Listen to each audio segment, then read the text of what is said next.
Hi guys, today I'm going to do my June wrap up.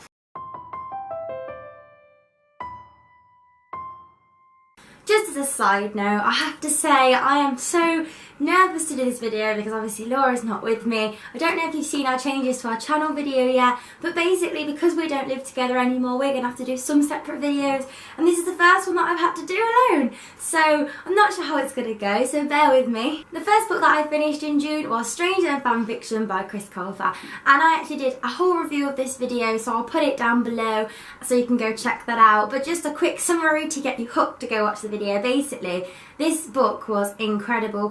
Colfer is an amazing author. He mainly does middle grade fiction, but this book was all about 4 people who are intensely in love with this fan show. It's like Harry Potter fandom. It's just all about fan fiction and all about that kind of fan culture, and it's got the most diversity in a book that I've ever read, and personally that literally opened my eyes to how good diverse books can be, and I really enjoyed it, so I urge you to go check that out. And I gave this book 4 stars.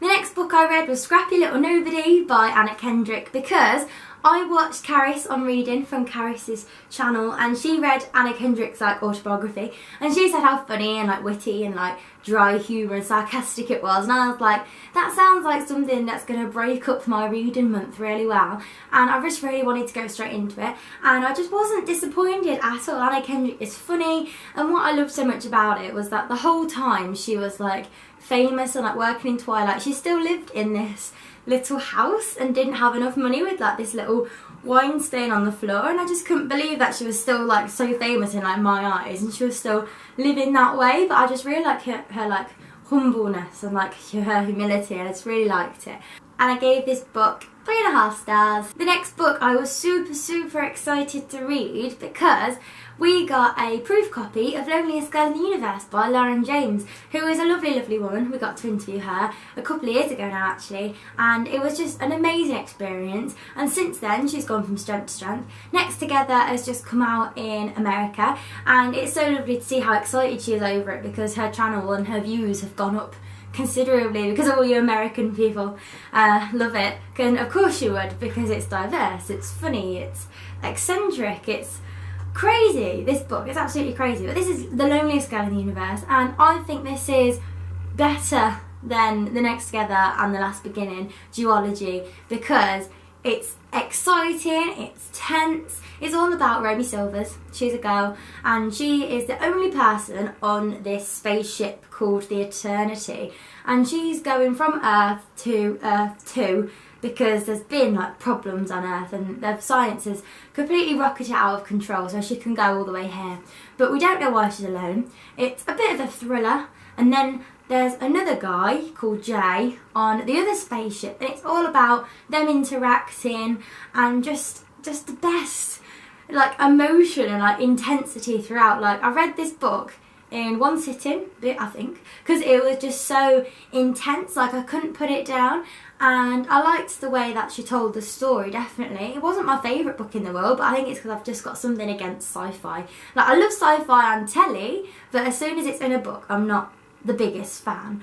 But I really enjoyed this book, and I reckon a lot of people will find it really fun, and I gave it, I'm going to say 4 stars because I gave it 3.5 on Goodreads, but I want people to know that that's closer to 4, so I'm just going to say 4. The next book I read was my biggest disappointment of the month actually, and that was United as One by Pittacus, or better well known as James Frey, the controversial author. But I have been reading this series for a good decade now. It's the number 4 series with the hot blonde guy, I can't remember his name, in the film, with Quinn from Glee as the leading lady, and basically it's about number 4 defeating the Mogadorians, these aliens, and it was the last one in a 7-book series, so I thought I'd read it and give it a go, because I'd just finished the penultimate book and I enjoyed it. And I liked this book a lot less because the whole way through it I was I'm too old for this now, but then the end was emotional obviously, because my favourite character 9 had problems, and then obviously 4 had problems because he's the main character, but I don't want to say too much because it's spoiler in it. But if you're like 13, like 14, 15, and you really like sci-fi, like glamorous aliens trying to save the world, it is a funny, capturing book, and I really did like the characters, which was my motivation for wanting to read it.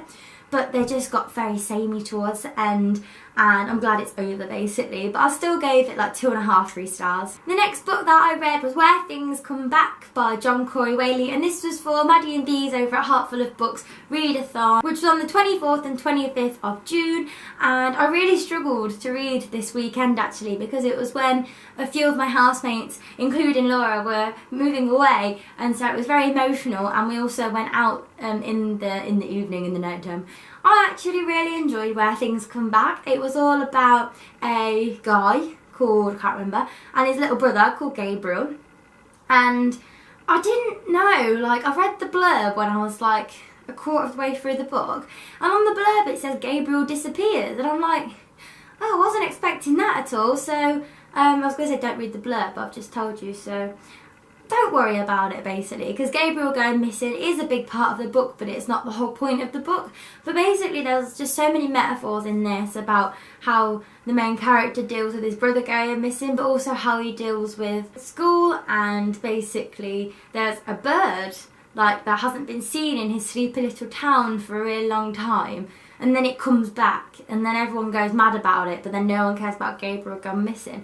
And it's very weird. I don't really remember much from this book, because it's just all about him dealing with like growing up. It's a bit of a coming of age story, but also like it's got a big theme of like waiting for like his younger brother to come back. But then also there's this other storyline running parallel to his, like I didn't really understand it, because it started with this guy who was a missionary. He was like telling everyone about the word of God in like a foreign country, but then something crazy happens and it switches perspective to this other guy and that's how it ends up tying in. And it's all very complicated actually, but when you're reading it, it's not complicated at all. It's a very tiny book, and I did speed through it. And I think if I was in a more John Green mood, I would have really got into all the metaphors and like really like understood what it was trying to say. But I just found it a bit odd, especially because I was trying to read it in one sitting because I was so behind on the readathon. I'm very sorry, but I really tried, and it was all right. I gave it 4 stars, like 3.7, 4 stars, because I did enjoy it, and I thought it was really, really well written. And the last book I read was Born Weird by Andrew Kaufman. I'm not going to say it. You know that I love Andrew Kaufman's one book that I like, but it's my favourite book. And I thought, why haven't I read Born Weird yet? And I can tell you why. It's strange. On the blurb it says, if you like Wes Anderson films, you'll like this book. And I don't even know who that is. And apparently I don't really like him, because I didn't love this book. It's about 5 siblings who have all been cursed with blessings, which are like blessings and curses, which I thought was stupid, but by their grandmother called the Shark, who's in this hospital, and she knows that she's going to die on this random date.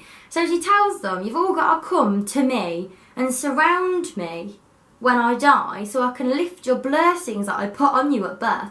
But they're not really like blessings, they're like weird things. Like one of them just forgives people easily, and one of them will never be lost, and one of them will know when something's going to go wrong.